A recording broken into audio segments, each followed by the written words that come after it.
Continúo con la presentación. Pasa con el uso del color, que termina definiendo muchas cosas. A veces la gente se elige la ropa por el color, el auto por el color, el billete por el color. Eso sí pudiéramos, ¿no? Pagar como que lo eligen al billete por el color. Hay un efecto biológico en el color, hay un estímulo que genera el color. Por más que sea una gama de grises, en realidad son frecuencias vibratorias, y entonces en nosotros la presencia de ciertos colores en el espacio, las luces cromáticas, lo que sea relacionado con esos colores, va a generar en nosotros un estímulo. Ese estímulo puede ser tanto sedante como estimulante. Y después hay valores simbólicos del color. Y los valores simbólicos, algunos son comunes a todas las culturas y otros son propios de algunas culturas. Entonces, los que son propios de algunas culturas, no podemos tomarlos tal cual. Si ustedes toman lo que pudiese ser un libro de Feng Shui de cualquier país de influencia de la cultura china, les va a decir, el rojo es maravilloso. Ustedes pinten de rojo todo, que les trae suerte. El blanco es de mala suerte, no usen nada de color blanco. Nada, ni pinten de color blanco. Bueno, eso para el contexto de esa cultura, donde el blanco se asocia con el luto. Pero para nosotros eso no ocurre. ¿Está bien? ¿Qué sé yo? Para la cultura islámica, la representación del arte se da a través de la geometría, porque no se pueden precisamente hacer íconos que tengan que ver con seres humanos o animales. Entonces, cada uno tiene una concepción y una forma de usar todo, incluso los colores. Los colores pueden tener un simbolismo dentro de cada cultura. Más allá del simbolismo propio de cada cultura, nosotros vamos a entrar en esto de decir, bueno, ¿qué pasa fundamentalmente con los colores? ¿Qué tienen? El color rojo es el más estimulante de todos. O sea que va a tener que ver con actividad. ¿Sí? Por lo tanto, es un buen color para lugares donde se lleve adelante actividad, no es un buen color para lugares donde uno tenga que descansar, porque lo va a mantener con más sensación de actividad. Hay un montón los chinos dicen, bueno, así, rojo suerte, pero nosotros podemos llegar a decir, no, rojo pasión, rojo Ferrari, rojo semáforo, rojo, no sé, la capa del torero, lo podemos asociar, no, la mujer de rojo, lo podemos asociar con muchas cosas. ¿Está bien? Voy a contar una cosa de la mujer de rojo. Bueno, vean que acá hay un dormitorio donde hay rojo, y si alguien les dice, no, yo quiero tener el dormitorio con rojo porque cuando yo tenía el dormitorio pintado de rojo y vivía en otro lado, me fue excelente, y esto, sí o sí quiero tener el dormitorio con rojo. Entonces ustedes no pueden. Esto, miren, se parece mucho a discusiones eternas dentro de la arquitectura, que es decir, ¿qué hago? ¿Yo le hago la casa que quiere a la persona que me la está encargando? O el otro extremo sería, le impongo mi pensamiento. Entonces tiene que vivir en una casa del estilo que a mí me parece, con los colores y todo lo que a mí me parece. Y el otro está, le hago lo que quiere, así sea que quiere la cucha del perro con perro y todo, ni una cosa ni la otra. Yo creo que lo mejor es el equilibrio. Es decir, te doy el mejor consejo posible, pero la casa la vas a vivir vos, te tiene que gustar. Si esta persona quiere eso, indudablemente vamos a trabajar entre amigos diríamos, en un degradé de colores para que no sea tan protagonista el rojo. Le podemos hacer cómo. Por ejemplo, así. Empezamos a usar colores próximos en el círculo cromático, como pueden ser naranjas, amarillos, ocres, en este caso, una especie de durazno, y blanco, y entonces no es todo rojo. No es que el rojo me llama la atención como si fuera, les pongo un matafuego, y ¿qué es lo primero que cuando entra? El matafuego, ese rojo que está allá en la esquina. ¿Está bien?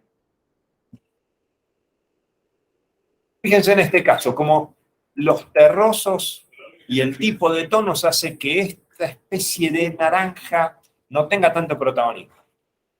Cuando uno normalmente dice, no, pero el rojo es hiperprotagonista, yo lo llevo acá, ¿y qué pasa? Ahí me llama la atención esa pared roja, más que nada.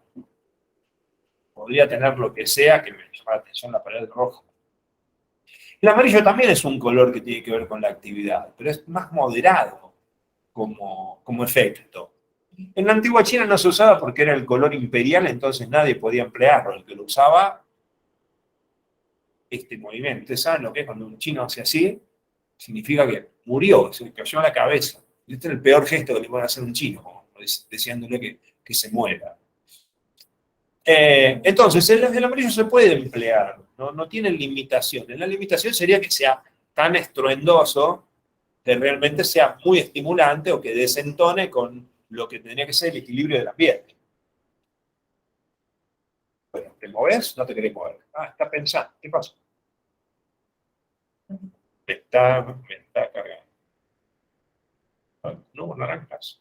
Bueno, voy a comentar algo de naranja, porque no lo habíamos tocado. Y es que el anaranjado también puede ser mucho estímulo, lo mismo que el rojo. En realidad lo que hace es cansar mucho la vista. Si hay demasiado rojo, si todas las paredes fueran rojas, llega un momento en que tengo cansancio visual. Y ustedes vieron que los ojos están directamente ligados con vesícula biliar e hígado.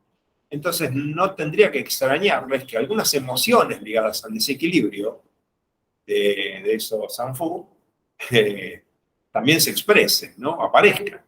Entonces, el naranja no es más que una tonalidad del rojo con un poco más de amarillo, pero pasa que lo que produce como efecto biológico es que suele vitalizar, suele dar alegría, y hay como una asociación a que el color naranja es integrador. Es una especie de color baliza. Vieron que ahora si barren las calles o si los mandan, no sé, a la Antártida, les ponen un naranja, pues los localizamos más rápido. Pero además no es un color jerarquizador. Es como si a todos los ponemos naranja, bueno, hay un plano de igualdad. Es como la túnica del monje budista, que es así. Hay una cuestión de integración. Entonces, es un buen color para vitalizar, es un buen color para que la gente se sienta todo en un plano de igualdad, no es un color para jerarquizar. ¿Sí? La gama de los azules es todo lo contrario a estimular. Así como el rojo podía estimular, tal vez podría servir por una persona que siempre está con poca energía o es muy retraída. Este es un buen color para tranquilizar a personas que están siempre eufóricas o para facilitar el descanso. Tampoco es obligatorio tener una habitación que tenga azul, pero sí ayuda o favorece al descanso. Ahora, vamos a tener en cuenta que el azul, lo mismo que el blanco, da una sensación de espacios más fríos. De ahí que la arquitectura mediterránea tenga precisamente esos colores. Bueno, acá hay otro ejemplo de azul muy loco por también esas olas. Fíjense cómo aparecen cuestiones simbólicas y cosas que uno dice, me parece sobrecargado.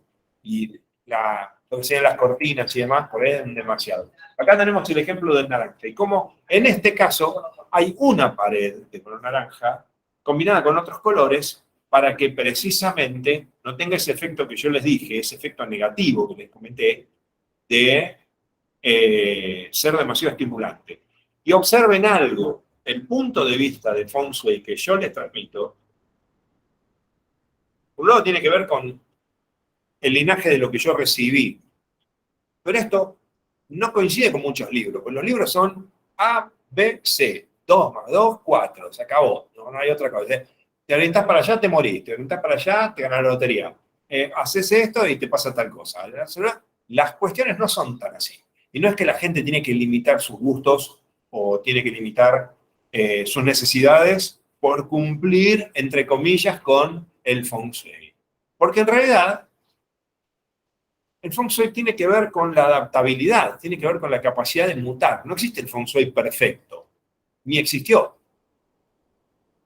Puede existir algo que esté en equilibrio en un momento y mañana hay que ajustar cosas. Hasta, no sé, aquí, sí.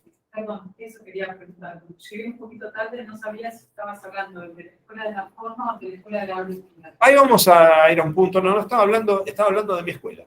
Pero ahora vamos a explicar de qué se trata eso, porque es una cosa interesante. Lo iba a hacer cuando empiece a hablar del curso anual, pero ya que viene la cuestión. Primera cosa, primer puntapié, primera patada en el libro de Feng Shui de toda la mayoría de los que escriben. No existe la escuela de la forma y la escuela de la brújula. ¿Por qué? Es una gran mentira.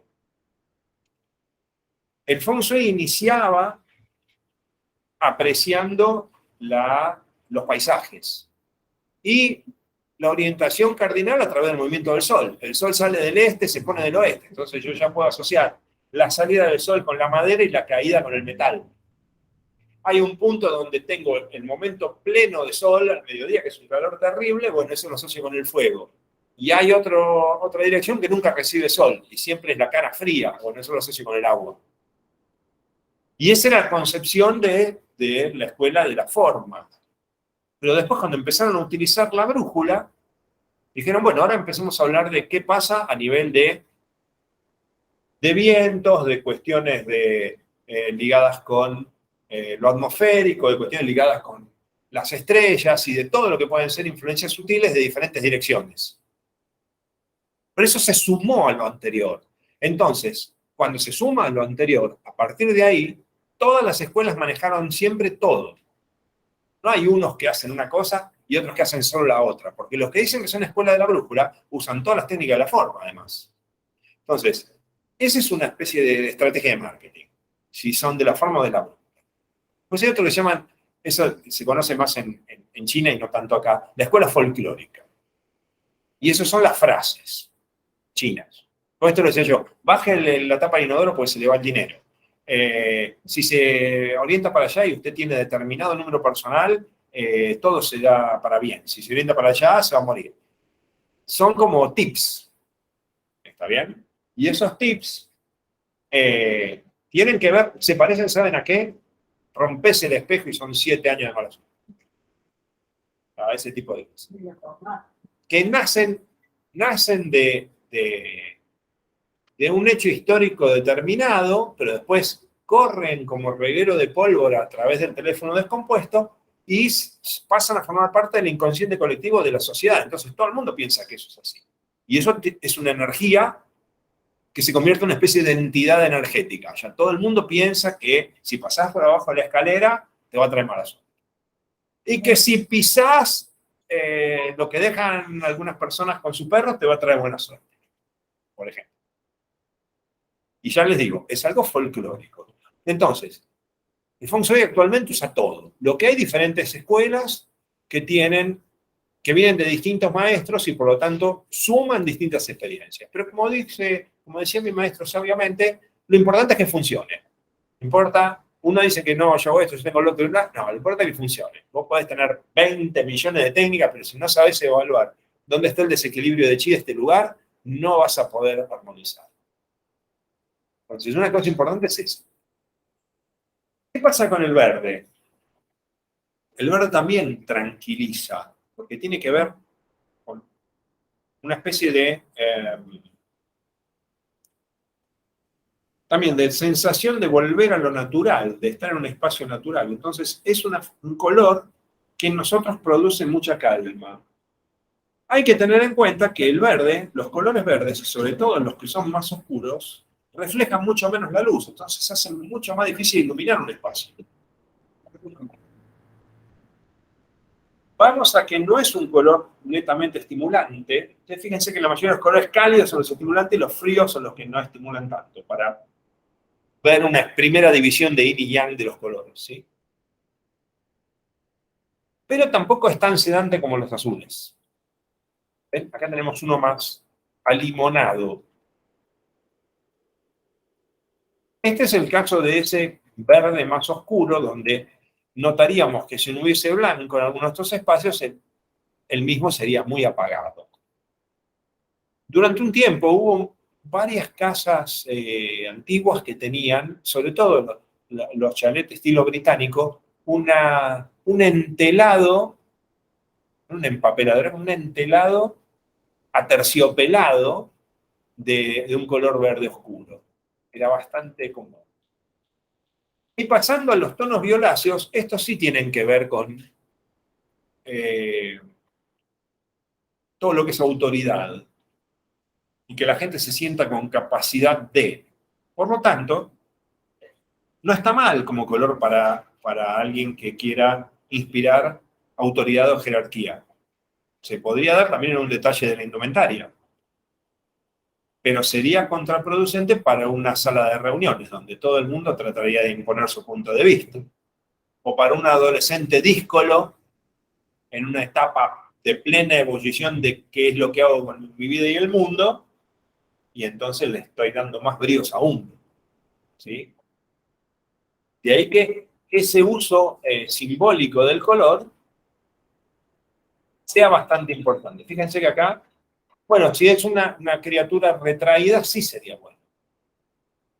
Esta aparece como una especie de habitación de niños. Los borrabinos, los que tienen más, esos violáceos que tienen más al rojo, también tienen que ver con la autoridad, tienen que ver con poder. Para nosotros hay una asociación de esos colores con cuestiones, por un lado, metafísicas, con el hecho de las frecuencias más elevadas del campo áurico, que tiene que ver con lo violáceo. Los chinos lo asocian mucho también con los reflejos de las bases de las nubes, que suelen ser de tonos así violáceos, y que siempre fue un color difícil de obtener en la naturaleza. Entonces, todo lo que era de colores así era muy valioso. Fíjense que las jerarquías eclesiásticas son todos purpurados. Bueno, también puede ser que aparezcan otros tonos como los rosados. Y el rosado, si bien para nuestra cultura se asocia con lo femenino,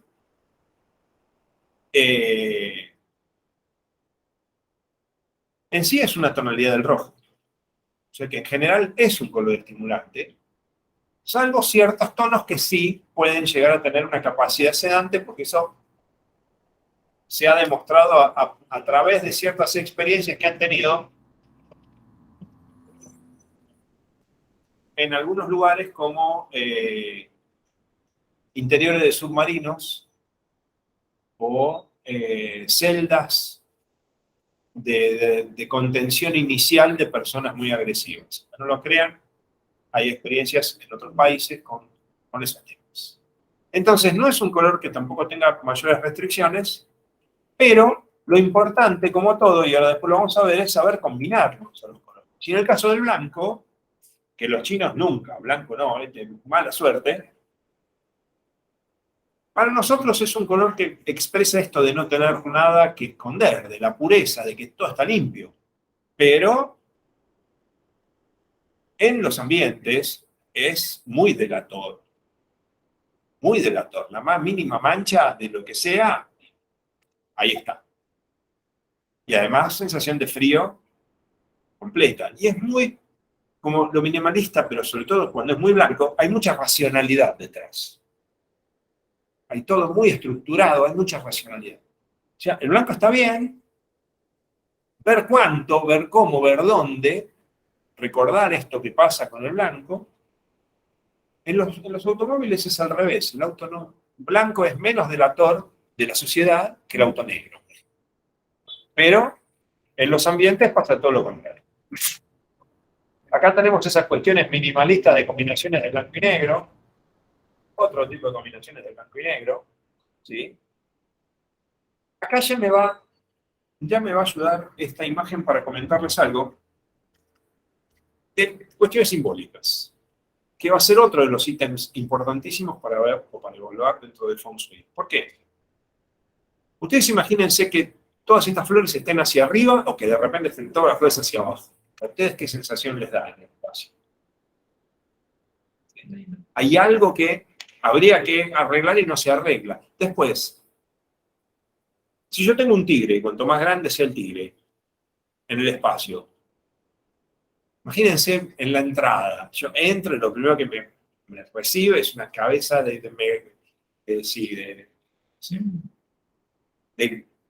gliptodonte, o lo que fuere, no. O sea, hay una cuestión de protección o de agresividad detrás. A veces lo primero que nos recibe en una casa es la carta de presentación, es la sonrisa o la carencia de la misma. Yo he llegado a analizar casas donde tuve que entrar de costado porque detrás de la puerta estaban los palos de golf del señor, por ejemplo. Entonces la gente no entra plenamente a la casa, sino que todos entran. Y otros casos donde el paragüero de la entrada tenía 3 sables y un paraguas. Bueno, decía, aquí la cosa viene de discusión.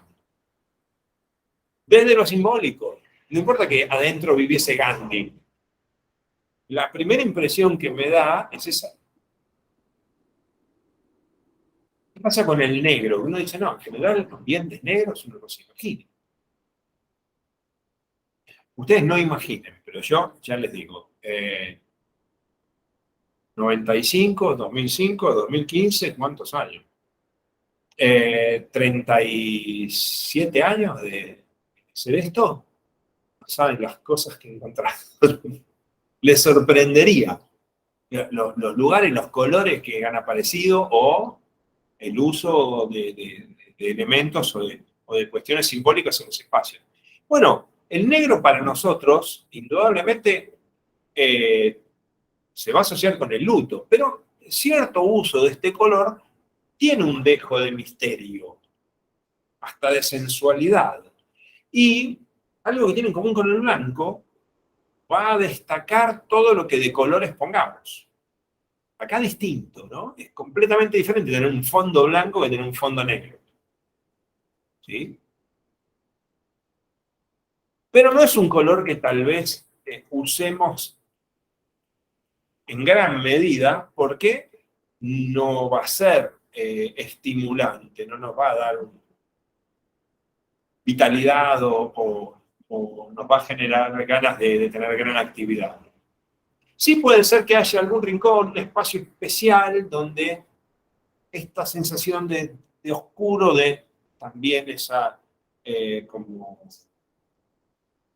intimidad o posibilidad de compartir un momento con cierta tranquilidad, donde la gente hasta podría llegar a mejor la comunicación, porque fíjense que el negro se asocia con el elemento agua, y el agua tiene que ver con todo lo que fluye y con lo que se comunica.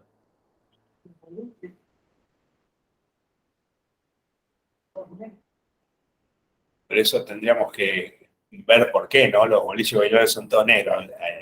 Hay más de una razón. Hay más de una razón para que sea oscuro en el lugar. Hay muchas cuestiones. Lo que más vende de esos sitios es lo que la gente toma. Entonces, todo está planificado para que la gente tome. Esto es lo simbólico. Ahora después le voy a contar algo de los espacios de comida rápida. El gris no deja de ser una tonalidad del blanco. Aunque nosotros al gris lo asociamos con la justicia, con la equidad, también hay gente que lo asocia con la tristeza, ¿sí? Entonces, si su uso se combina con otros colores que lo vitalicen, no hay restricción tampoco con el uso del gris. ¿Está bien? Pero hay que reconocer, cuando lleguemos ya a ese nivel, qué pasa con los elementos y cómo los mismos se emplean. Es algo que no podemos ver hoy. Los terrosos, los marrones, etcétera, tienen que ver con una cierta sensación de contención y hasta con algo de calidez, pero en exceso pueden generar apatía, pueden generar falta de voluntad, falta de ganas, porque la gente dice, no, el lugar está yendo para dormir. Por eso, siempre tiene que ser algo que no sea el absoluto protagonista. ¿Qué pasa con los dorados? ¿Ustedes nunca fueron a un lugar donde había gente que tenía mucho dorado? Mucho dorado, ¿no? ¿No lo vio nunca? Hay gente que es ostentosa, pero así, como onda exhibicionista. Entonces le gusta, a veces porque tiene y otras veces porque no tiene, mucho dorado. Bueno, nosotros podríamos ver cierta parte del oro con asociación al elemento tierra y con el amarillo, pero el oro tiene que ver con lo solar, o sea, también hay una parte positiva siempre y cuando no se lo utilice en exceso. Porque si no, precisamente representa una ostentación un tanto pedante y a veces hasta inclusive carente de clase. Pensé que muchas veces pasa cuando los ambientes tienen gran sobrecarga, ¿no? Esa sensación. Después otro color extraño en el sentido de si fuera el principal protagonista, pero muchas veces aparece, es el uso de los plateados. El plateado no sería tan solar, sería más lunar. Eso es como una de las tantas contradicciones de ser Argentina, ¿ven? Nosotros somos Argentina, que viene de Argentum, de plata. Es netamente femenino y lunar. Sin embargo, la bandera tiene un sol, el sol incaico. Una de las tantas contradicciones que nosotros tenemos. No está ni bien ni mal. A mí me encanta mi bandera y que el país se llame Argentina. Pero pasa eso, ¿no? ¿Cómo combinamos los colores desde yin y yang? Que sería lo primero que tendríamos que tener en cuenta. Bueno, fíjense que esto representa el círculo cromático, o sea, cómo la luz a través del prisma se va descomponiendo en 7 colores. Son las frecuencias principales. Eso hace que hayan ciertas combinaciones de colores que son más o menos armónicas. Nosotros vamos a dividir las combinaciones de colores desde yin y yang en 3 combinaciones posibles. Una sería la monocromía, o sea, 2 o más tonalidades de un mismo color, o el degradé de color. Ahí hay un trabajo de yin y yang más suave para combinar colores. La otra sería la analogía, que serían colores próximos en el círculo cromático. ¿Cómo es esto? Por ejemplo, rojo, naranja, amarillo, naranja, rojo, morado o violeta, azul, o sea, azul, verde, amarillo, tendrían, por esa proximidad en el círculo cromático, siempre una relación entre ellos de yin y yang, y mayor, tendrían también un equilibrio un poco más activo que el anterior. Y el extremo serían los complementarios, que son los opuestos en el círculo cromático. Esas en general son 3 combinaciones. El rojo con el verde, el azul con el naranja y el amarillo con el violeta.